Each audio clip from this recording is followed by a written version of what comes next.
Hi guys, അപ്പോൾ video subscribe ചെയ്ത് കാണാത്തവരെല്ലാവരും ഒന്ന് സബ്സ്ക്രൈബ് ചെയ്ത് സപ്പോർട്ട് ചെയ്യാം. അപ്പോൾ ഇന്ന് ഞങ്ങൾക്ക് ചെറിയൊരു ഫംഗ്ഷൻ ഉണ്ടായിരുന്നു. അപ്പോൾ അതിന് പോകുന്നൊരു ചെറിയൊരു വീഡിയോ ആണ്. ഫസ്റ്റ് തന്നെ ഒരു ഷോപ്പിൽ പോയി കുറച്ച് സാധനങ്ങളൊക്കെ വാങ്ങി, പിന്നീട് ഒരു ഫാൻസി കടയിൽ പോയി അതൊന്ന് ഗിഫ്റ്റ് റാപ്പ് ചെയ്യണമായിരുന്നു. അപ്പോൾ ഐറ്റംസ് എല്ലാം വെച്ചു റാപ്പ് ചെയ്തു. അപ്പോഴത്തേക്ക് നല്ലൊരു ക്യൂട്ട് ഒരു കിൽക്ക് കിട്ടി. അപ്പോൾ അതും വാങ്ങി. അങ്ങനെ ഗിഫ്റ്റ് റാപ്പൊക്കെ ചെയ്തു. ഞങ്ങൾ അവിടെ നിന്ന് ഇറങ്ങി. എൻ്റെ ഒരു ഫ്രണ്ടിൻ്റെ ചേച്ചിയുടെ കുഞ്ഞിൻ്റെ നൂലുകെട്ടായിരുന്നു. അപ്പം അതിന് പോവുമായിരുന്നു ഞങ്ങൾ. ഞാനും സുമയായും മെൻസും കൂടെ ആണ് പോയത്. അങ്ങനെ ഞങ്ങൾ വീടെത്താറായി. അപ്പോൾ ഒരാളിതാ ഗിഫ്റ്റൊക്കെ ആയിട്ട് ഇങ്ങനെ നടന്ന് പോവാം.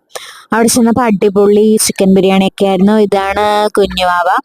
അപ്പം ആ ഫുഡ് വിളമ്പിക്കൊണ്ടിരിക്കുന്നതാണ് എൻ്റെ ഫ്രണ്ട്. അങ്ങനെ ഞങ്ങൾ ഫുഡൊക്കെ കഴിച്ചു. കുറച്ച് നേരം അവിടെ ഇരുന്നു. അതിനുശേഷം ഞങ്ങൾ നേരെ തിരിച്ച് വീട്ടിലേക്ക് വരുന്ന വഴി ഒരു കടയിൽ കയറി. അപ്പോൾ ഹിൻസ് ഒരു ചെറിയൊരു പ്രിങ്കിൾസും ഒരു മുട്ടായിയും ഒക്കെ എടുത്തു. പിന്നെ ജ്യൂസൊക്കെ കുടിച്ചു. അപ്പോൾ അത്രയേ ഉള്ളൂ ഫ്രണ്ട്സ്.